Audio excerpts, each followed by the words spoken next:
నెల్లూరులో ఎమ్మెల్సీ చంద్రశేఖర్ రెడ్డి మాట్లాడుతూ Nellore red cross విషయంలో మంత్రి నారాయణ ఆదేశాలతో కలెక్టర్ చట్టవిరుద్ధంగా వ్యవహరించారని ఇలా చేయడం తప్పు అని హైకోర్టును ఆశ్రయించడం జరిగిందని, హైకోర్టు వారు కలెక్టర్ ఇచ్చిన ఆదేశాలు కొట్టివేయడం జరిగిందని, రెడ్ క్రాస్ సేవలకు ఎప్పుడూ తన వంతు సపోర్ట్గా ఉంటామని అన్నారు. నెల్లూరు జిల్లా రెడ్ క్రాస్ కి భారతదేశంలోనే ఒక మంచి గుర్తింపు కూడా లభించింది. ప్రధానంగా కోవిడ్ సమయంలో కానీ, ఇటీవల వచ్చినటువంటి ఫ్లడ్స్ విషయంలో కానీ రెడ్ క్రాస్ చేసినటువంటి సేవలు ఆంధ్ర రాష్ట్రంలోనే కాదు భారతదేశంలోనే నెల్లూరు జిల్లా రెడ్ క్రాస్ కి ఒక ప్రత్యేక గుర్తింపు లభించింది. అలానే మంచి ప్రాజెక్ట్స్ కూడా ఉన్నాయి. క్యాన్సర్ హాస్పిటల్ కానీ, బ్లడ్ బ్యాంక్ కానీ, ఇలా 13 రకాలైనటువంటి ప్రాజెక్ట్స్ సామాన్య ప్రజలందరికీ కూడా అందుబాటులో ఉంటూ వారందరికీ కూడా సేవ చేస్తూ ఈరోజు ఒక మంచి బ్రాంచ్గా పేద ప్రజలకు సేవలు అందించే బ్రాంచ్గా ఒక మంచి గుర్తింపు కూడా లభించింది. అయితే దీనికి సంబంధించి రెడ్ క్రాస్లో సేవ చేయడానికి లైఫ్ మెంబర్గా జాయిన్ కావాలి. ఈ లైఫ్ మెంబర్గా జాయిన్ కావడానికి అర్హత ఏంటంటే ఎవరైనా కావచ్చు. అంటే ఇండియన్ సిటిజన్ అయి ఉండి వాళ్ళు కుల, మత, పొలిటికల్ పార్టీ ఏదైనా కూడా వారు అందరూ కూడా లైఫ్ మెంబర్గా జాయిన్ అయ్యేదానికి అవకాశం ఉంటుంది.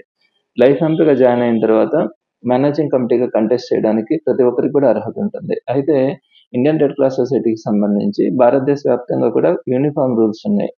యూనిఫామ్ రూల్స్ని బట్టి భారతదేశంలో ప్రతి జిల్లా, ప్రతి రాష్ట్రంలో కూడా వాటిని ఫాలో కావాలి.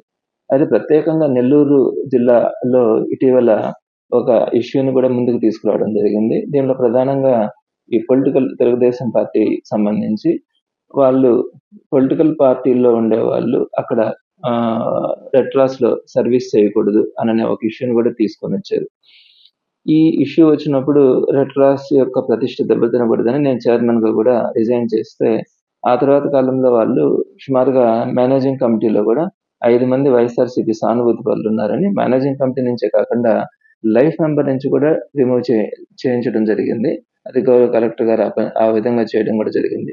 అయితే ఇది భారతదేశ వ్యాప్తంగా కూడా ఒక చర్చనీయాంశమైంది. ఎందుకంటే అన్ని జిల్లాల్లో, అన్ని రాష్ట్రాల్లో కూడా ఏదో ఒక పార్టీలో పనిచేసే వాళ్ళు రెడ్ క్రాస్ ద్వారా సేవలు అందిస్తూ ఉంటారు. మరి నెల్లూరులో కూడా అన్ని పార్టీల వాళ్ళు లైఫ్ మెంబర్స్ 90% లైఫ్ మెంబర్స్ ఏదో ఒక పొలిటికల్ పార్టీకి అటాచ్మెంట్ ఉంటారు. వైఎస్ఆర్సీపీనా, టీడీపీనా, బీజేపీనా, సిపిఎం ఏదో ఒక దానికి ఉంటారు. అదేవిధంగా ఎంసీ మెంబర్స్ కూడా ఉన్నటువంటి 15 మంది ఏదో ఒక పార్టీకి అఫిలియేటెడ్గా చాలా మంది ఉన్నారు. అంటే ఒకరిద్దరు మినహా అందరూ కూడా ఉంటారు. అయితే ప్రత్యేకంగా వైసీపీకి సంబంధించి సానుభూతి పరులైనటువంటి 5 మందినే రిమూవ్ చేయడం అన్నది ఎక్కడా కూడా ఎవరు కూడా ఇష్టపడలేదు. ఎందుకంటే ఈరోజు ఆ టీడీపీ పార్టీ అధికారంలో ఉందని వైసీపీ వాళ్ళని రిమూవ్ చేస్తే, రేపొద్దున వైసీపీ వచ్చినప్పుడు మళ్ళీ ఇంకొక పార్టీ వాళ్ళని రిమూవ్ చేయడం ఇదంతా కూడా ఒక చెడ్డ సంప్రదాయానికి దారితీసే అవకాశం ఉంది. ఇలాంటి పరిస్థితుల్లో రెడ్ క్రాస్లో సేవ చేయడానికి ఎవరు కూడా ముందుకు వచ్చే పరిస్థితి ఉండదు. ఇది రెడ్ క్రాస్ యొక్క ఎదుగుదలని, డెవలప్మెంట్ని అడ్డుకునే దానికి అవకాశం కూడా ఉంటుంది. మరి ఇలాంటి పరిస్థితుల్లో కోర్టుకి వెళ్ళడం కూడా జరిగింది. వెంటనే ఒక్కరోజు గ్యాప్లోనే దీంట్లో ఉన్నటువంటి సీరియస్నెస్ దృష్ట్యా గౌరవ హైకోర్టులో లంచ్ మోషన్ తీసుకోవడం కానీ, ఇమీడియట్గా వాళ్ళు ఏదైతే ఇచ్చినారో అంటే లైఫ్ మెంబర్స్గా ఒక ప్రాథమిక సభ్యత్వం నుంచి కూడా రిమూవ్ చేయడం అన్న దాని మీద హైకోర్టు వెంటనే స్టే కూడా ఇవ్వడం జరిగింది. తప్పకుండా ఇది కేవలం ఏంటంటే లైఫ్ మెంబర్స్గా కొనసాగాలి ఇది కూడా కాదు. రెడ్ క్రాస్ గౌరవం కాదు. రెడ్ క్రాస్ యొక్క ఆలోచన ఏంటంటే ప్రతి కుటుంబంలో కూడా ఒక రెడ్ క్రాస్ లైఫ్ మెంబర్ ఉండాలి, ఒక రెడ్ క్రాస్ వాలంటీర్ ఉండాలి అన్నది మా కాన్సెప్ట్. ఆ విధంగా అందరూ అన్ని పార్టీలలో కూడా దీంట్లో ఉండి సేవ చేయాలని అనుకుంటాము. అదొక గౌరవంగా ఫీల్ అవుతాము. లీడర్స్ అందరినీ కూడా రెడ్ క్రాస్ మెంబర్స్గా జాయిన్ చేస్తాము.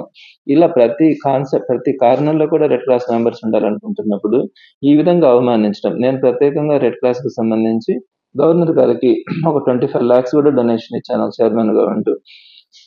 అదే కాకుండా అనేక సేవా కార్యక్రమాల్లో సొంత మనీని కూడా ఇవ్వడం జరిగింది. అలానే బ్లడ్ క్యాంప్స్ రెగ్యులర్గా సంవత్సరానికి 4 బ్లడ్ క్యాంప్స్ కూడా పెట్టడం జరిగింది. ఇలా అనేక సేవా కార్యక్రమాలు కూడా చేస్తా ఉన్నప్పుడు ప్రాథమిక సభ్యత్వం నుంచి రిమూవ్ చేయడం అంటే అది చాలా బాధాకరమైన విషయం. ఇటువంటి రెడ్ క్రాస్లు పునరావృతం కాకూడదు. ఈ ఉద్దేశంతోనే హైకోర్టును ఆశ్రయించడం జరిగింది. అది రెడ్ క్రాస్కి ఒక మంచి జరిగే క్రమంలో ఈ తీర్పు కూడా వచ్చిందని భావిస్తా ఉన్నాము. తప్పకుండా భవిష్యత్తులో రెడ్ క్రాస్లో ఏ పొజిషన్లో ఉన్నా లేకపోయినా కూడా రెడ్ క్రాస్ యొక్క డెవలప్మెంట్కి కానీ రెడ్ క్రాస్లో ఉన్నటువంటి ప్రాజెక్ట్స్ అన్నీ కూడా పేద ప్రజలకి, సామాన్యులకి అందుబాటులో ఉండి ఒక మంచి సర్వీస్ అందించే క్రమంలో తప్పకుండా మా వంతుగా మేము కృషి చేస్తాము. ఈరోజు కొత్తగా చైర్మన్, వైస్ చైర్మన్, సెక్రటరీ వాళ్ళందరినీ కూడా ఎన్నుకున్నారు. తప్పకుండా నిన్న వాళ్ళని వెళ్ళి అభినందించడం కూడా జరిగింది. ఏ విషయంలోనైనా కూడా రెడ్ క్రాస్కి సపోర్ట్గా ఉంటామని కూడా తెలియచేయడం జరిగింది.